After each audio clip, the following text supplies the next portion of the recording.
So when we talk about the trust crisis, we've been talking about things like broken trust with the government, broken trust with technology, with social media platforms, broken trust with the media, by the audience.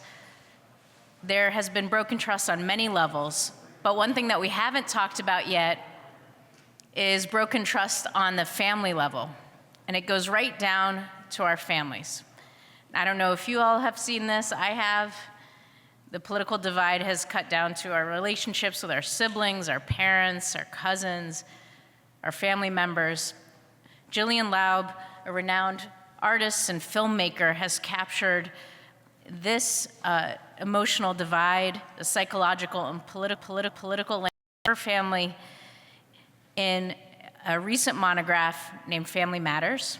You will see it's titled Family Matters, and it's up in the front. You can take a look at it. It's published by Aperture. And now she and Elodie are gonna come up here for a conversation. So come join us.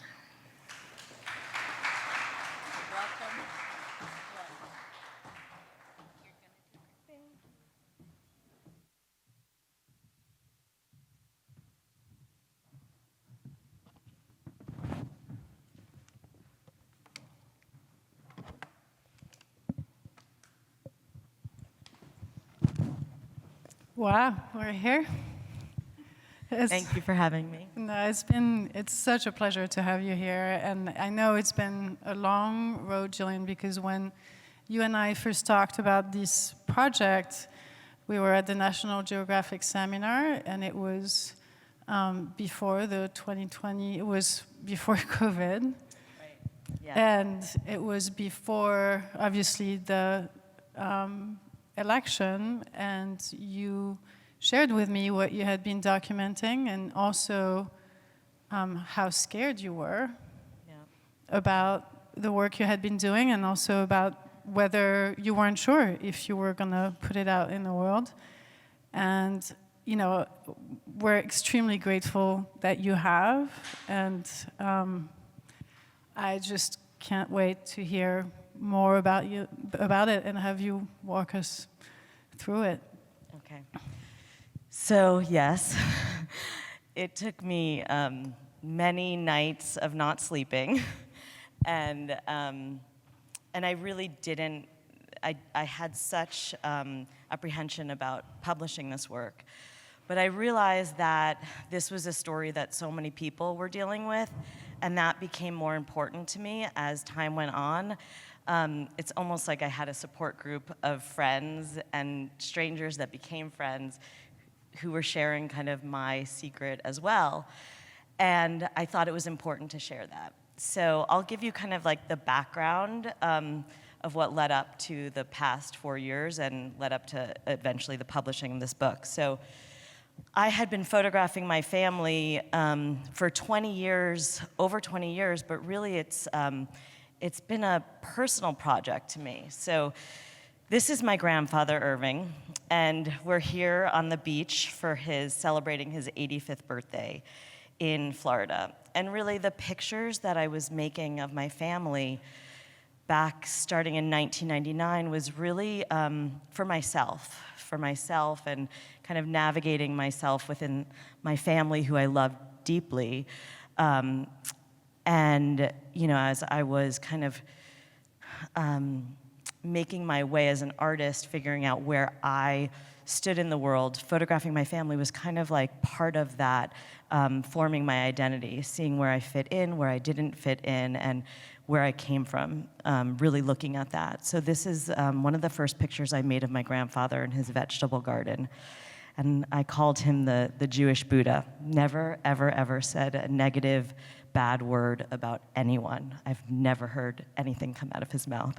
So he and my grandmother were my first muses. And I love this picture, and it was just a snapshot I took of them, and she picked out all of his clothes. And really, I was just photographing my family because I loved them, and they were also really big, beautiful, incredible, loud characters as well.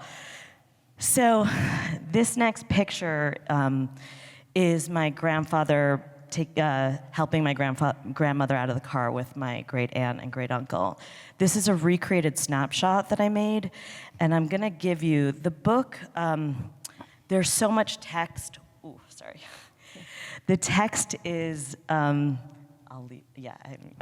The text is just as important as the images, and that's why I wanna kind of read some excerpts from the book with the images. Okay, so this image was, I'll start with the first text in the book. Okay.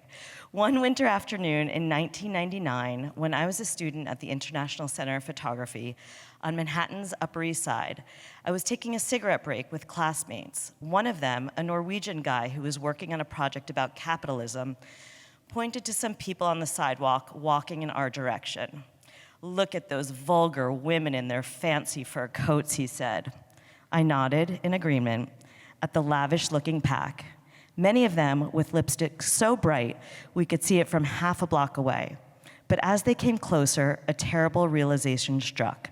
It was my mom, my grandmother, and my Aunt Phyllis with their entire Wednesday art appreciation group. "Gillian, oh my God, what are you doing up here?" Grandma screamed. They surrounded me with hugs and kisses. The smell of their perfume made it hard to breathe, but their enthusiasm made it impossible not to smile. I come from a family of very expressive people, not just in how they talk, but in how they present themselves. Most of the time, I got a kick out of them, but on that sidewalk in front of ICP, I felt mortified. On the one hand, I wanted to grab my classmate's arm and plead their case. "You don't understand, my ancestors barely escaped death from the anti-Semitic mobs in the Ukraine. They fled to a foreign country, faced discrimination, worked their fingers to the bones, and managed to build something incredible." But I also understood that what they built, a life of emotional and material too muchness, could be seen as crude decadence. I understood this because it looked that way to me too. I was never particularly fond of rules. I was the girl who got kicked out of her grandfather's summer camp. But as I got older, this rebellion took a thornier turn. I became, in effect, the family challenger, questioning the privileges that seemed to characterize our lives. That day on the sidewalk, I wanted to both hug and to hide from them. As the years went on, my work took me outside the bounds of my upbringing. I explored the violence done to Palestinians and Israelis in the midst of an intractable conflict and the persistence of racism and segregation in the American South, projects that brought me face to face with the kinds of injustices and suffering that no one in my family, least of all me, faced. It was often hard to reconcile those experiences with my everyday life when each trip ended with me going back to a safe place filled with emotional and financial resources, the bedrocks of our opportunity that so many of my photographic subjects lacked. It didn't take me long to realize that I had to get closer to what was making me so uncomfortable. I started photographing my family and their friends everywhere, at holidays, bar mitzvahs, weddings, poolside barbecues, and vacations. Initially, there were more than a few raised eyebrows as I stalked gatherings with the focus of something between a wildlife and war photographer. But my subjects soon got used to me and my big camera in their faces, or poking around their stage set-like homes and theatrical lives. As I started documenting their extravagant ways of expressing love and their vigorous embrace of life, I wondered how I could ever felt ashamed of them. They were generous and kind people, and they would do seemingly anything to help me fulfill my own dreams, including giving themselves up to my intrusive gaze. The differences between us, between our core values and our ways of understanding the world, seemed manageable until they didn't. Until life unfolded to reveal chasms I didn't expect. At that point, I again did the only thing I knew how to do. I took pictures, and then I took more, and my family kept opening themselves up, kept removing layer after layer, even when what was shown about them weren't the prettiest or easiest pictures. This book is an exploration of the conflicted feelings I have about where I come from, which includes people I love and treasure, but with whom most recently, in a divided America, I have also struggled mightily. It is written with the intention to accept as well as to challenge both them and myself. Sorry, that was long, but No, it was a great introduction. so I also love to incorporate other people's voices in my work as well. So multimedia is a big component of my work, and when I made this into an exhibition, I used all of their voices as well. And this is one from my Aunt Doris. Her accent is hard to decipher, but it's her reaction for when I gave her this picture and pictures of herself from this day. Gillian, it's Aunt Doris. I just got those pictures. I'm out of my mind with them. I think they're the greatest. And you too for sending them to me. Thanks, love. Love you. And this is Grandma with my Aunt Dorothy and Aunt Doris. This is Thanksgiving. I photographed every holiday. The book is separated into 4 different acts because in 2020, when I was putting the book together, going through tens of thousands of images, and kind of thinking, like, how did we get to where we are today? I realized that it was important to kind of go back through every photograph, and it tells the story of how we got to where we are today. And I also thought it was very important for me to include my own text because I had to really do a lot of reflecting and self-interrogating as well as I made this book. And this was, I've been working professionally for 20 years, and I would get all different kinds of commissions, and I was so lucky to even be asked to make pictures, and the New York Times Magazine style section asked me to do a fashion story, and I asked them if I could use my family. So I started to put my family in different pictures as an excuse to make the pictures I wanted to make and kind of explore different narratives that I wanted to through different assignment work. And this is another example of that. This is Jamie practicing for the family. So this is part 1 of the book, and this is where we kind of make a transition because I realized that Donald Trump was actually somebody who entered our lives before I was even fully aware of it. This is at my nephew's bris. I think I should read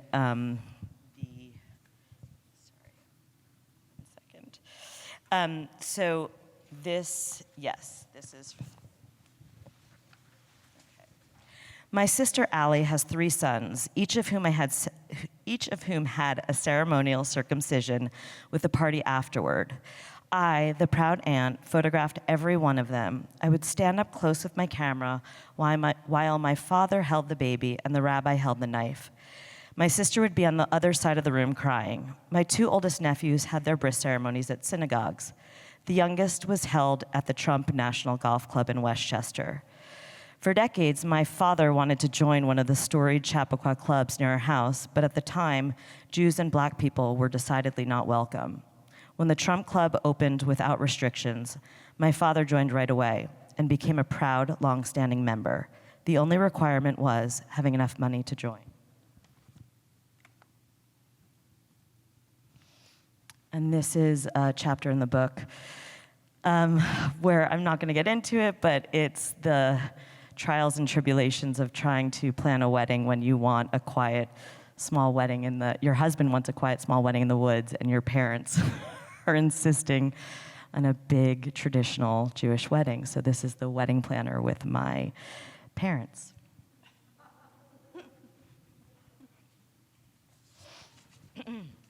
What kind of wedding did you end up having? The big New York wedding. I gave in to my parents, and making this book and looking back retrospectively, I had to come to terms with certain truths. Anyway, so as my grandmother aged, Dorothy, her housekeeper for almost 20 years, became her full-time aide. Dorothy told me she loved and mourned my grandfather, who taught her children to swim, handled her taxes every year, and paid her oldest son's college tuition. On Grandpa Irving's deathbed, Dorothy promised him she would take care of his wife. Your grandparents were so cute together, but your grandmother was very demanding and needy, she told me years later. Sometimes Mr. Yasgur would wink at me and then go hide from her in the nearest bathroom. Then he'd tell me to tell her I didn't know where she was. When Mrs. Yasgur lost her eyesight, she had a hard time. She couldn't go to the bathroom by herself and was afraid she would fall. Dorothy told me. I could barely get her to eat. We'd argue every day until she finished her sandwich. As I got older, I became more conflicted about the role that caregivers played in our collective family life. On the one hand, I felt deeply grateful to them personally for quite literally enabling us to be healthy and happy and connected to each other. On the other hand, I couldn't avoid the social and political context that set up these dynamics, insidious issues of race and class that created worlds of pain and unfairness. I felt increasingly guilty about it all, especially as I started wondering if I would repeat this very dynamic if I was going to have children of my own.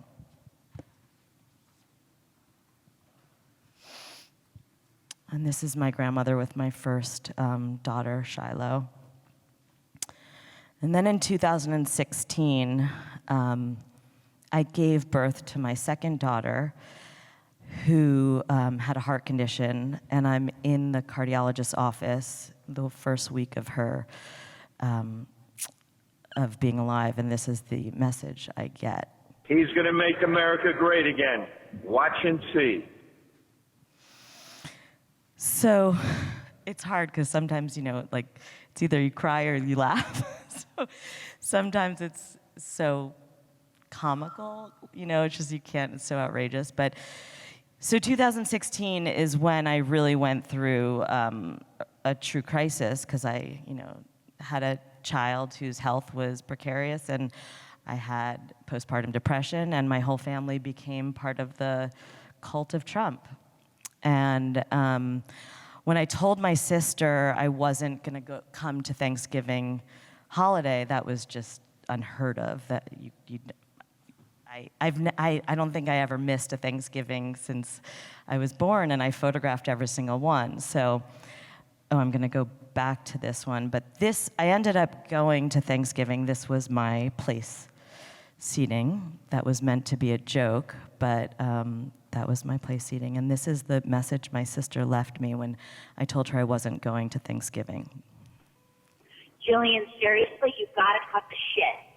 I mean, I don't know why I can listen to both sides and put it aside, even if we don't agree. I can put it aside and be your sister and your family. You're going to, ruin our family over this? Put the shit aside and let's just agree to disagree and love each other. I mean, we're family first. We're the closest family. Like, you're gonna make this an issue? All right, I love you. Call me back. Bye.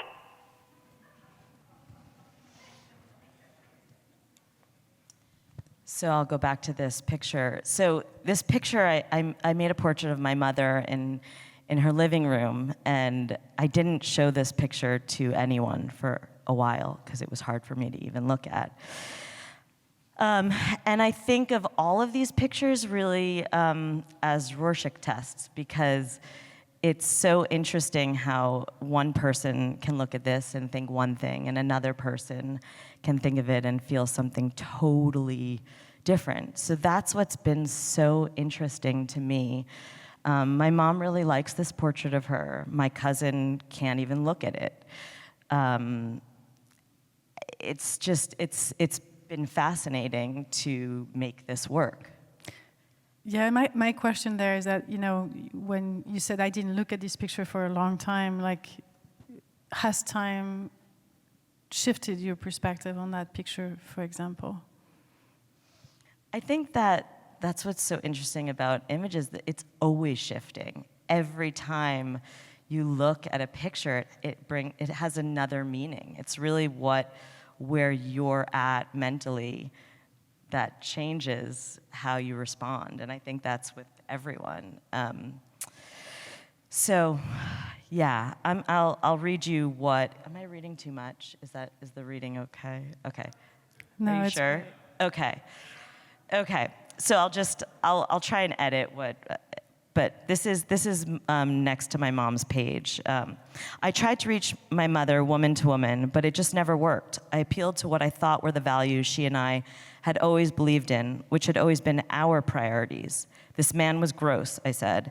He was obviously a crook and somebody with a proven track record of mistreating women. Incredibly, she acknowledged this, but refused to see any of it as more important than what she saw as America's much greater challenges.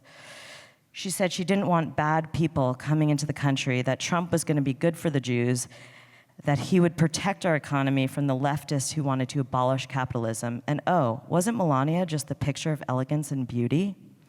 Whenever I came close to scoring a point, she'd go for the jugular, the person.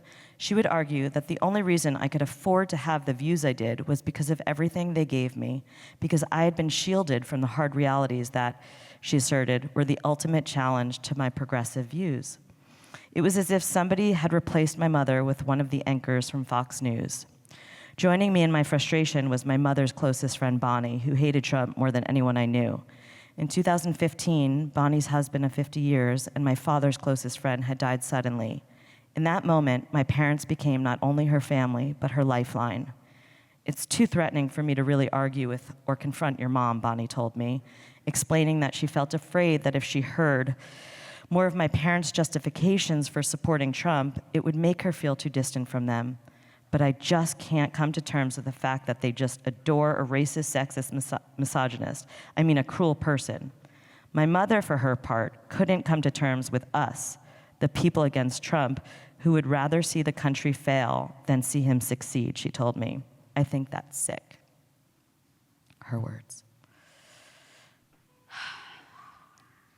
So I thought it was really important to include these text messages, because throughout this time, and I'm sure a lot of people can relate to family text chains, mine went on throughout every hour of the night where I'd wake up with like a sick pit in my stomach.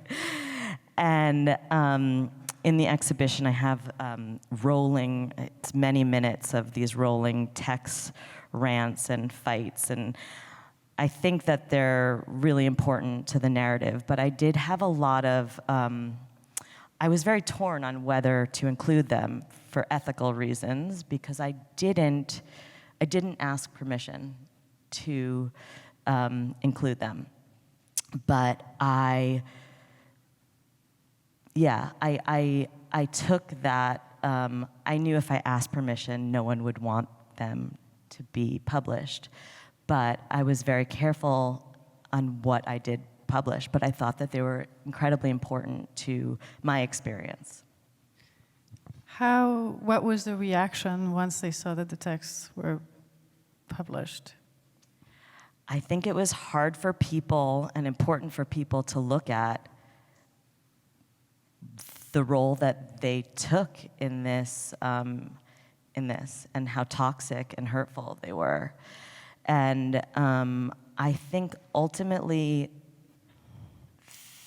they understood, and it was effective because our text chains have not been cruel anymore. Interesting. And so, in hindsight, when you had to make that decision, I'm sure it was a really hard decision. Oh yeah, it was a decision that was very, very carefully thought over.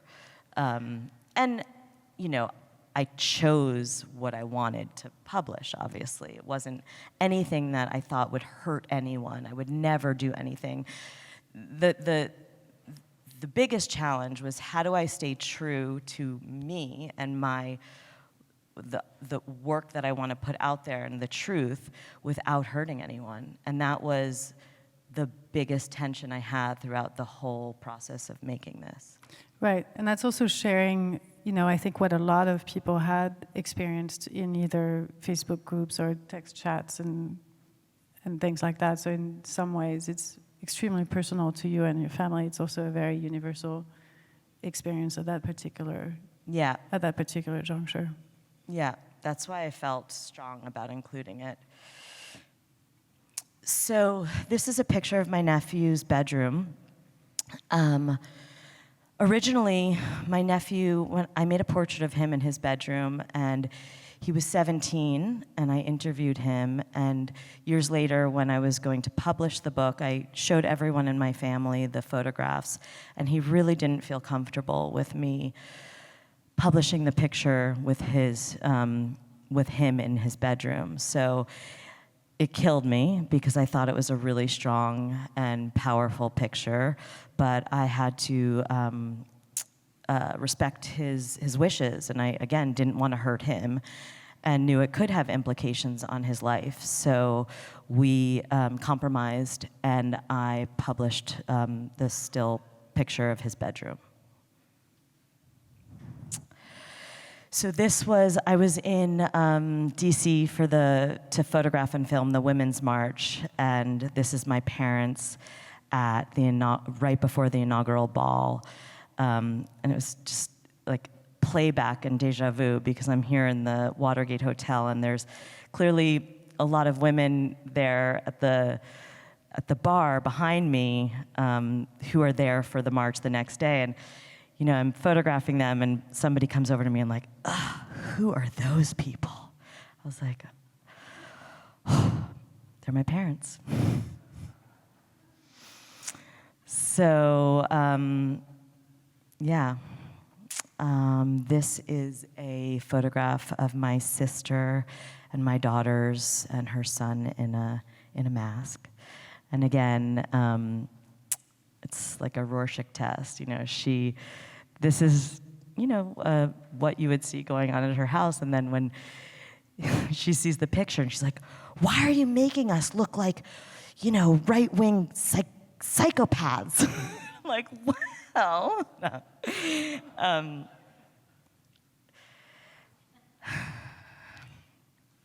And this is Thanksgiving 2019.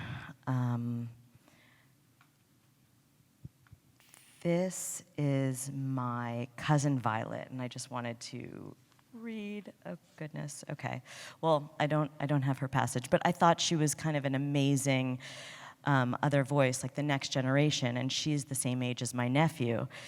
So I was the person hearing all the different sides when no one was really talking in the family. But she looked at me and she said, she had this wisdom. You know, I was so angry at my parents and so upset. And I asked her, I'm like, aren't you, she's, you know, she's an activist. And I said, aren't you embarrassed to have family? Like, how do you feel about being put in this book with, you know, your family who are Trump supporters? And she was like, Gillian, you know, you got to listen to everyone's opinion and their point of view. And I was like, I wish I could have the wisdom of my teenage cousin. And then this was the beginning of the pandemic. At the beginning of 2020, my mom went into the hospital for what was supposed to be a minor procedure, but it turned into a dramatic scare. Somewhere between the doctor rushing her off the surgery table into the ER and my father handing me and my sister copies of both his and my mother's do not resuscitate forms, the fragility of life, of their lives, became clearer to me than it had ever been before. Soon after her recovery, we started hearing reports of the first cases of COVID-19 in the United States, and it also became clear that we were in the midst of a growing pandemic. Suddenly, my parents' politics, which I long challenged because of how they threatened the lives of others, now seemed to be threatening theirs. Throughout March, as schools and bars and religious institutions all closed, my parents dug in their heels. They continued going to their favorite restaurants and insisted that Fox News was the only legitimate outlet, that the mainstream media, including outlets that I worked for, was at best blowing everything out of proportion, and at worst, openly lying to the American public. I saw my parents as dangerously misguided, but they saw me as part of the problem. And others in the family joined them, including my brother-in-law, Tal. Tal, your wife is looking to antagonize and politicize this devastating situation the world is in, he blared into her family's group text. Instead of working together and keeping calm, she is choosing to create division. We get she hates Trump, but it's sad when all she's doing is casting blame and politicizing this unprecedented event. And this is my daughter when I was meant to be homeschooling her. This is titled My Quarantine Birthday. In the midst of some of our worst fighting, my parents drove hours on my birthday just to see us through a window and leave a cake outside the door. My heart ached.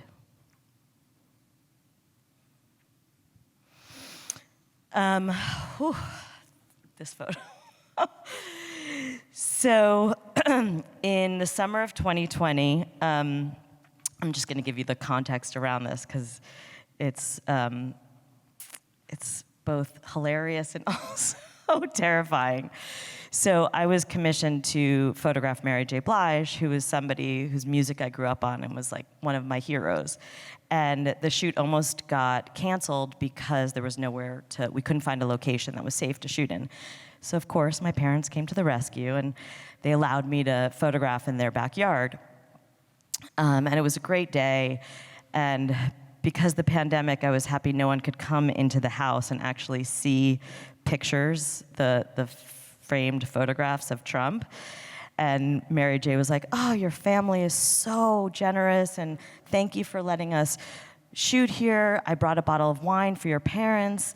I just want to say goodbye. This was at the end of the day. And I was like, oh, okay, I'll go inside and get my mom, and so she could say goodbye. So looking for my mom to say goodbye to Mary J. Blige, and here I find her in Shavasana listening to Trump.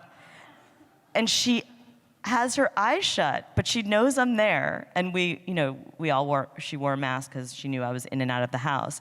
And she says, just try and listen with an open mind. You can't make this up. Whew. Okay. I've always loved the idea of wiping the slate clean each Jewish New Year with the holidays of Rosh Hashanah and Yom Kippur, auditing my own behavior, asking for forgiveness and forgiving.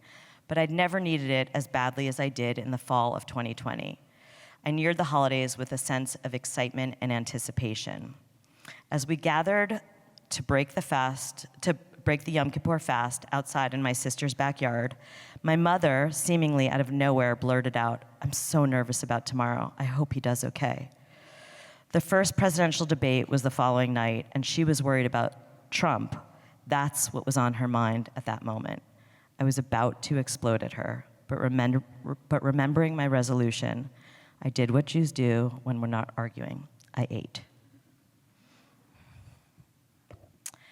And this was a picture that I really wanted to make of Bonnie. Bonnie, who's my mother's best friend, who's my, a surrogate mother to me and really my support over these years. And I would say, I don't know who has it harder.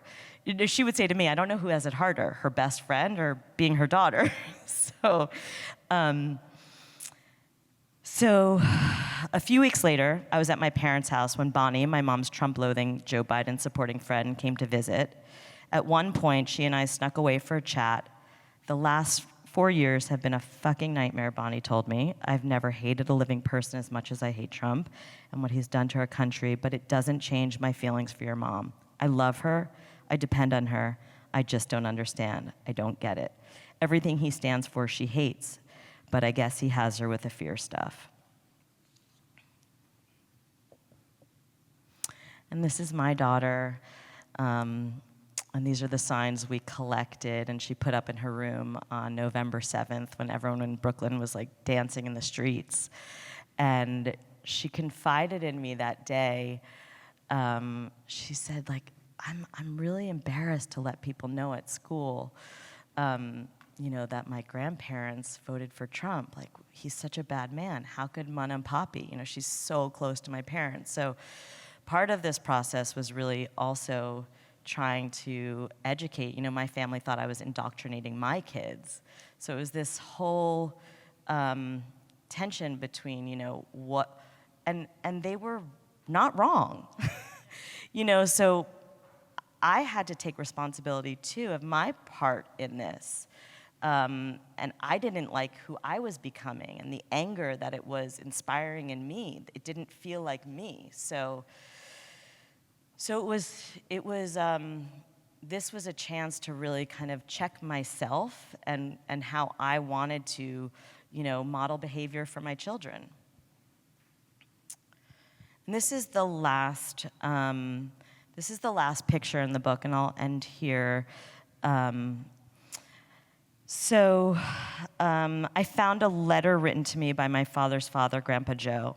I was 22 at the time, and the note was meant to impart wisdom to me as I ventured into adulthood. More can be accomplished by being open-minded and flexible, he wrote. Try to win by educating your neighbor. Being wrong is not a sin. Grandpa Joe would often say, each generation is supposed to improve on the last. The world still feels so broken to me, but I don't think the way to fix it is to shatter it into more pieces. Family is complicated precisely because, if done right, it both molds and challenges us. The trick isn't to give up on your own beliefs or on the people you love. The trick is to end up with both. These days, I wonder what my other grandfather, Grandpa Irving, would have thought about how the last few years divided the family he'd worked so hard to see flourish. Now, whenever I feel discomfort around our latest spat or crazy text exchange, I think about his signature phrase deployed at any time any of us started in on the other. Come on, don't be like that, he'd say. We're family, and so we are. Thank you, Gillian.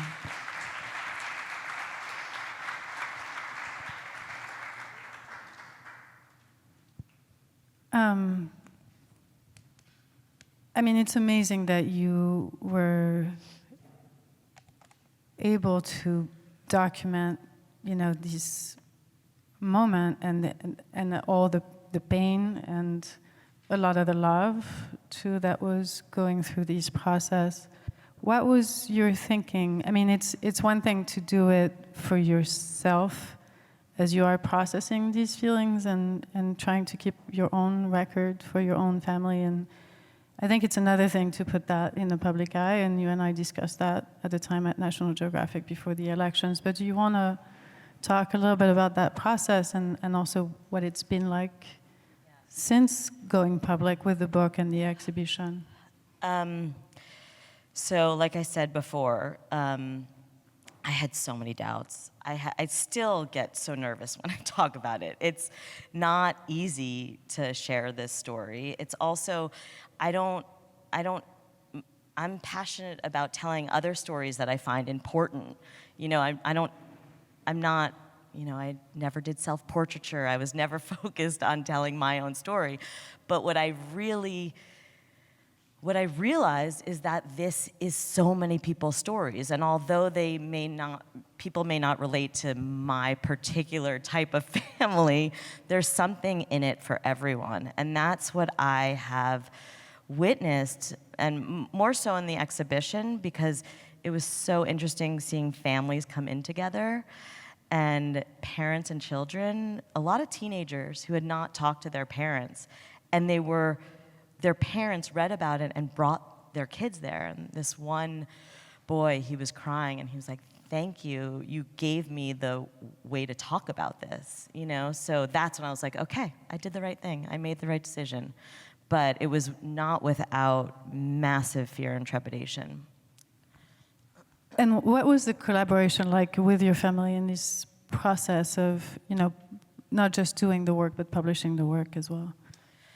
So, they know that I make this work. It's just what I do. But there's a difference, and I had to explain to them, there's a difference when you put it together. I didn't share with them any of the writing because I didn't want to be swayed creatively. What I did, I showed them every picture, and I got the okay for every picture. And I had my mother's best friend, Bonnie, read over drafts and drafts and drafts, so I could say, because I know she has their best interest. So I would say, can I publish this? Like, this isn't gonna hurt. This is just my truth. And when I first gave the book to my parents to read, it was very emotional. There was lots of tears, lots of laughing. But in the end, my father said, thank you for your honesty. And you know, I don't love everything in here, but I respect it. And that's the most that I could possibly hope for. And then he said, now let's get some vodka. And it was, you know, we had a talk that night, actually, deeper and more transparent than any talk I've had with them ever, I think. So I think it kind of opened the door. They saw me for the first time in a different way. And we've been able to be more transparent and see each other and have more empathy for each other.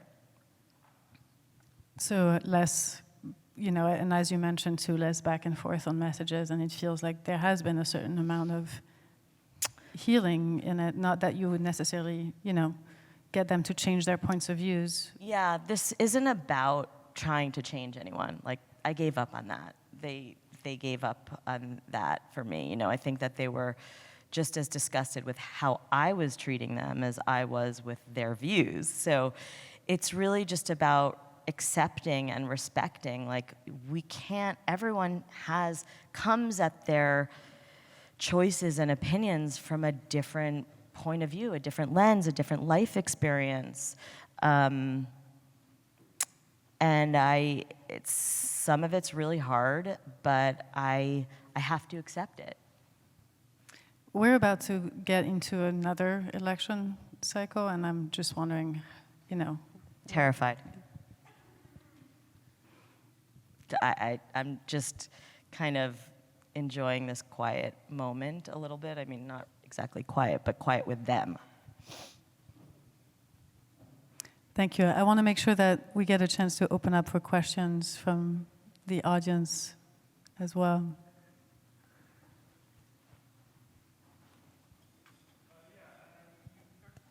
You started to talk a little bit at the end about how you had a realization about how in some ways you were being more disrespectful at the time than you realized, and you kind of learned you had to accept to some level your family's views. I'm wondering if you also came out of it with any wisdom about if there is a way to engage in these conversations that might be productive, that you maybe see some missteps you made when you tried to do that over the years, that now you think there might be a hope for dialogue if it had been done differently? Or is your idea of accepting it just throwing your hands up and saying, well? No. I think that conversation and I mean, Andrea's work yesterday is another way of somebody facing it. I mean, these dialogues are so important. It's important to, you know, some people just say, we don't talk about politics. That's it. That's not. I can't function that way. So I think that communication and engagement and dialogue is the only way for understanding, not the way we were communicating for 4 years. That was not healthy dialogue. So I've gotten to the place where I can take a deep breath and listen more.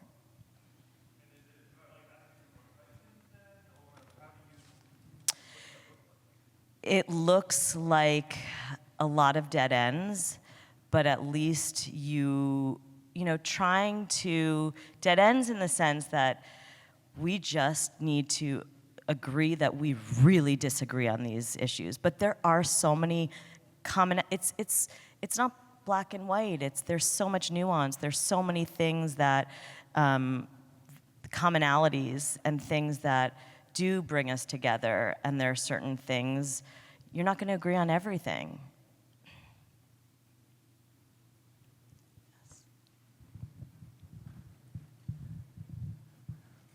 I feel like I really enjoyed the way that the film that you worked on, not only did your characters or your family in this case change, but you changed as well. I feel like what attracts us to certain topics is like the ways it may affect us. Because there's a lot of stories that we could tell as documentary filmmakers or photojournalists, but a lot of times we pick stories that like will have a certain impact on us.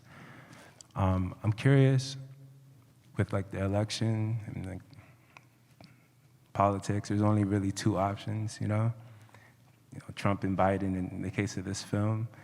And I'm curious if you would have been equally upset if your family members that voted for Trump just didn't vote at all?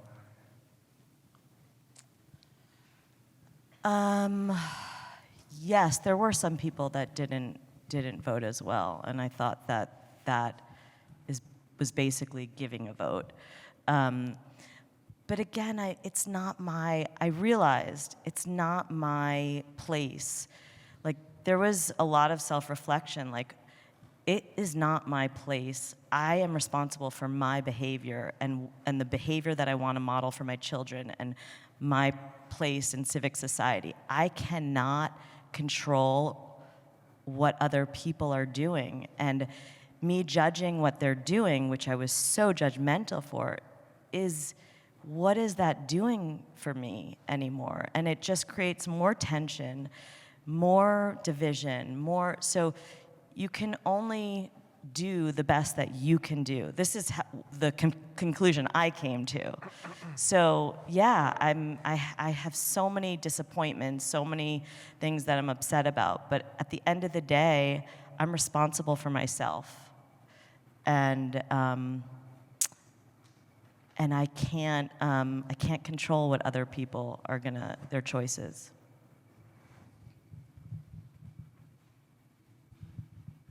Hi, thank you for that. That was really interesting. I'm curious about, because of who you are and you're documenting this for yourself, but then somewhere along the way in the back of your mind, there must be, this could be a project, this could be a book. I'm curious when that kind of transition happened, and then how you navigated sort of the difference between, working towards a project and a book and journalistic versus these intimate family moments, and that balance between that, or how that seemed to you. Well, editing is a huge part of it, because there's a lot of intimate family moments that are not in here, and there's so many pictures that didn't make it into the book. So this book is telling a certain narrative. I realized in 2017, I think, that this was going to be a book. Like this is a book. This is a story I want to tell. It took me a while to figure out how I was going to do that, what exactly it was I wanted to share.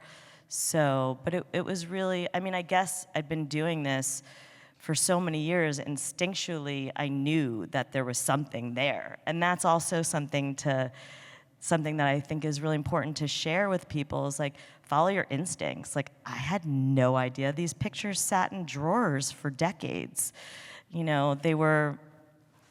It gave me pleasure to give them out to the people that were in them, but I had no idea that this was going to have any real significance to anyone else in the world.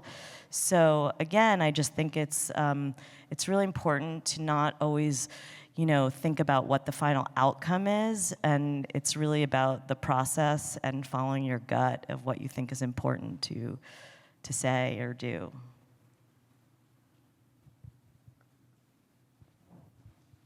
I just wanted to say this really resonated with me. I have a lot of family out in Long Island where the story is similar in a sense. And I couldn't help but to think and wonder how your process was. Like, did you go to your family's house thinking, okay, I'm gonna shoot today? Or did you just always bring your camera and pull it out in certain moments or do the fly on the wall style? Like, how did you approach shooting your family different than another story or project?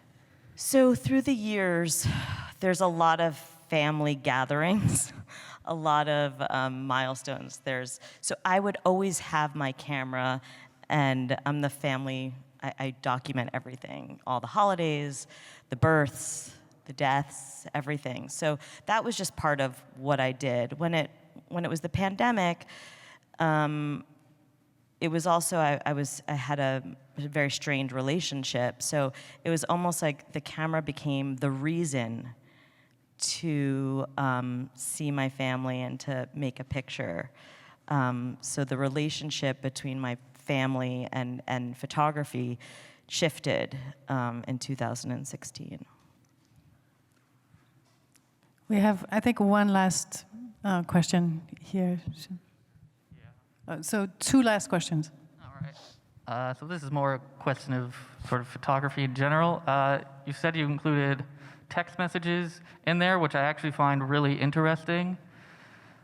dynamic, I guess. So I was wondering, to what extent could like a screenshot be considered photography, whether it's on its own or placed in the context of camera images? I'm sorry, to what extent did I? Can a screenshot be considered photography, whether on its own or placed with other images? I don't know if ephemera is a huge part of all of my projects and practice, and I don't know if I necessarily think of screenshots as photography, but I used the screenshots in more of the language of ephemera in the book. Like I used old family snapshots, I used letters. Actually, the letters weren't in the book; they're in the exhibition. But I don't think I look at them as photography, even though I would like to actually make a big print of the text messages. Yeah, thank you for your talk. It was really compelling seeing this body of work. I was curious to know how you negotiated like protecting your family a bit. Had Trump won the election, would you have felt comfortable releasing this work, or would you have held off? And then negotiating who had more to lose in the project. For instance, you mentioned your nephew, I believe it was, didn't want to be in the images because he's a teenager, so there could be more backlash, right? Versus your parents who are older, they're just like, well, it is what it is. Like, we already have our lives established, so we don't really have much to lose here. So those are the two questions. If Trump had won, would you have released this work or held off and negotiating like who had more to lose? That's a great question, because I told Aperture, I had already postponed the book twice, so I was on thin ice there. And I told them, if Trump wins this election, I don't think I can go forward with this. So I was just praying on so many different levels and for reasons. So but that was something I did not want to deal with because I was already, again, on thin ice. So no, I don't know what would have happened, but I did make that statement that, yeah. What was this? I'm sorry, the second question? The second question had to be, I think, about the collaboration again, like and the difference between, I think it was the cousin, right? Yeah, I think I was protective, and different journalists. When this came out, I didn't want, people wanted to talk to my family. I would rather not have them cover this project than have them be interviewed, because I didn't want to expose, that's just not fair. They didn't sign up for this, so, they could say something. I just didn't want them to be even that more vulnerable. It just didn't seem fair to me. So this was, so every decision was really considered, and I think we all had something to lose. Thank you so much, Gillian, and I'm so